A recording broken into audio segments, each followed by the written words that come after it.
तोड़न सिंह उर्फ टीटू उत्तर प्रदेश के बाद विलेज में रहने वाला, जो कि अपने भाई बहनों में से सबसे छोटा है। Hello guys, welcome back to my channel lofi facts with a new case of reincarnation. तो टीटू के मदर का ये कहना था कि जब वो 18 महीने का था तब उसने पहली बार बात करना चालू किया था और तभी से वो सिर्फ एक ही बातें बोलता था कि ग्रैंडफादर को बोलना मेरे बच्चे और मेरे वाइफ का ध्यान रखे, मुझे यहाँ पे खाना मिल रहा है, मुझे उनकी चिंता भी बहुत सता रही है। जब उसके मदर ने ये क्वेश्चन किया कि तुम बोल क्या रहे हो, तब उसने ये कहा कि मैं आगरा से हूँ, मैं इस विलेज में कैसे आया मुझे कुछ नहीं पता। दुकान पर लिख रही है वाला कोई कहानी पता पड़ेगा भैया लाएगा अच्छा लिख के। स्टिल वेरी यंग टीटू हमेशा इस फैमिली के लाइफस्टाइल के ऊपर क्वेश्चन करता रहता था। हमेशा कहता रहता था कि ये घर इतना गंदा क्यों है, मेरा घर तो इससे भी ज्यादा बड़ा है। हमेशा अपने मम्मी के ड्रेसिंग स्टाइल के ऊपर क्वेश्चन करता था और कहता था कि मेरे वाइफ के पास तो इससे भी सुंदर साड़ी है। गंदी मैं धोती पैर के बाद साड़ी हजार तो कही तुमको तो मम्मी मेरी उम्र तो 2,000 की साड़ी पहनती है, तुम गंदी धोती के बाहर मत जाओ करो। और कहीं पे भी पैदल जाना वो पसंद नहीं करता था या फिर बस में चढ़ना उसे पसंद नहीं था। वो हमेशा ये कहता रहता था मेरे पास तो एक कार है, मैं हमेशा जहाँ भी जाता हूँ तो कार से जाता हूँ। और ऐसे ही दिन बीतते गए। एक बार ये फैमिली आगरा में एक वेडिंग अटेंड करने गई थी और टीटू वहां पे जाके ये कहने लगा कि आगरा के सदर बाजार में उसका एक दुकान है। और जैसे जैसे टीटू बड़ा होता गया वो हर रोज रोता रहता था और सिर्फ एक ही बातें बोलता था, मुझे अपने भाई राजा बाबू से मिलना है, मुझे अपनी बहन सुशीला से मिलना है और उनके पेरेंट्स के बारे में हमेशा कहता रहता था। वन डे इन अप्रैल 1987 टीटू के फादर उसे बताए बिना आगरा चले गए। ये बात सुन के टीटू को बहुत गुस्सा आया और उसने पूरा घर सर पे उठा लिया था। तो फिर उसके बड़े भाई के दोस्त आकर उसे समझाने लगा। तो फिर टीटू ने ये कहा कि क्या मुझे तुम प्लीज वहां पे ले जा सकते हो, मेरा एक रेडियो शॉप है वहां पे, मैं एक स्मगलर हूँ और एक गुंडा भी हूँ। लाइन में दुकान है टीवी रेडियो की। रोनू सोनू ने लल्लू को नाम है, बच्चों को उमा में बहू है।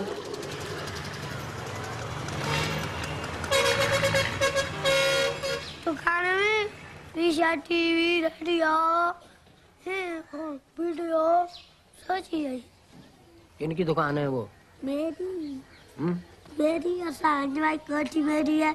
ये बातें सुनकर उन दोनों को थोड़ा अजीब लगा। तो फिर वो दोनों ये बात परखने के लिए आगरा गए और टीटू के बताए हुए जगह पे गए और उन लोगों को सच में वहां पे एक सुरेश रेडियो नाम का एक शॉप दिखा।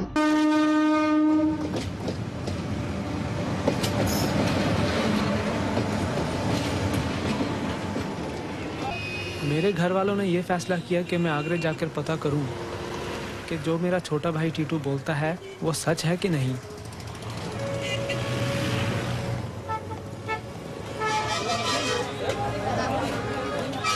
सुरेश रेडियो की दुकान मुझे वहाँ मिल गई और वो वाकई एक विधवा उमा की थी जिसके पति का कुछ साल पहले खून हो गया था और उसके 2 लड़के भी थे जैसे टीटू बताता था।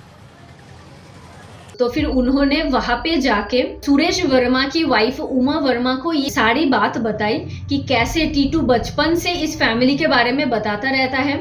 असल में सुरेश वर्मा एक ब्लैक मार्केट स्मगलर था जिनका मौत 28 अगस्त 1983 को एट द एज ऑफ 30 हो गया था और उनको किसी ने गोली मार दिया था। और सबसे ट्विस्टिंग पार्ट तो ये है कि ये दो फैमिली आपस में कभी भी नहीं मिले थे। जब उमा वर्मा को ये सब कुछ पता चला तो उन्होंने जाके सुरेश के फैमिली को ये सारी बात बताई। तब सुरेश के फैमिली मेंबर्स टीटू के विलेज में गए। जब टीटू ने उन लोगों को आते हुए देखा तो वो बहुत ही खुश और एक्साइटेड हो गया था। टीटू ने सुरेश के लाइफ के बारे में बहुत कुछ स्टेटमेंट्स देने लगा और सुरेश के जो फैमिली मेंबर्स वहां पे आए थे टीटू ने सबको पहचान लिया। टीटू ने सुरेश के लाइफ से जुड़ी हुई बहुत सारी ऐसी बातें बताने लगा जो सुनकर सुरेश के फैमिली एकदम शॉक्ड हो गए। टीटू ने सुरेश के 2 बच्चे का नाम भी बताया। उन्होंने जो जो एक फैमिली ट्रिप लिया था उसके बारे में भी बताया, और ये तक बताया कि उसके पास एक वाइट कार है, और उसने ये भी बताया कि उसका मौत कैसे हुआ था। And the most interesting part is उसने जो भी कहा वो एक्यूरेट मैच कर गया था। पापा जी मेरे तो घर वाले आए, तुम अभी नहा रहे हो नल पे रहे के घर ही बैठे। अब वो बोली कि मैं तो धुन में डाल दे, दोनों बच्चे डाल दे धुन में। तो जी बोले अच्छा कि मैं पहचान कर अच्छी तरिया के मुँह पर ना पहचान नहीं कि हम धौलपुर दीदी के यहाँ गए माँ दोनों रोनू सोनू को लेके साथ मेला करने के लिए। तो तुमने कहा कि तुम जलेबी खवाई हन तो अब वो चाहे चुप है। सुरेश के फैमिली उसे और ज्यादा टेस्ट करने के लिए उसे आगरा ले गए, और सुरेश के शॉप जैसा ही एक शॉप में ले गए जो कि सुरेश के भाई का था। और वो शॉप देखते ही वो पहचान लेता है और वो कहता है कि मुझे मेरे शॉप में ले चलो, ये मेरा शॉप नहीं है। जब उसे सुरेश के एक्चुअल शॉप में लाया जाता है तो वो बहुत खुश हो जाता है, और ये भी कहता है कि कौन सी ड्रॉयर में कैश रखा जाता था और कहाँ कहाँ कौन सी चीज मौजूद थी। और उस शॉप में सुरेश का एक फोटो भी टंगा हुआ रहता है जो वो देख के ही पहचान लेता है। उसके बाद सुरेश के फैमिली मेंबर्स ने टीटू को सुरेश के घर ले गए। वहां पे भी जाके उसने ऐसे बहुत सारे रिकॉग्निशन किया था जिससे उस फैमिली को ये बिलीफ हो गया था कि सचमुच सुरेश का पुनर्जन्म हुआ है। In the late 1980s Antonia Mills को ये केस सौंपा गया। सुरेश वर्मा का मौत सिर पे गोली लगने के वजह से हुआ था। तो जब मिल्स ने सुरेश वर्मा का पोस्टमार्टम रिपोर्ट चेक किया तो उन्होंने देखा कि टीटू के माथे पे भी सेम बर्थ मार्क वही उसी जगह पे मौजूद है जहाँ पे सुरेश वर्मा को गोली लगा था। तो फिर मिल्स ने ये भी नोटिस किया कि टीटू जब उस सुरेश रेडियो शॉप में जाता था तो वो ऐसे बिहेव करता था कि मानो उसका ही शॉप है।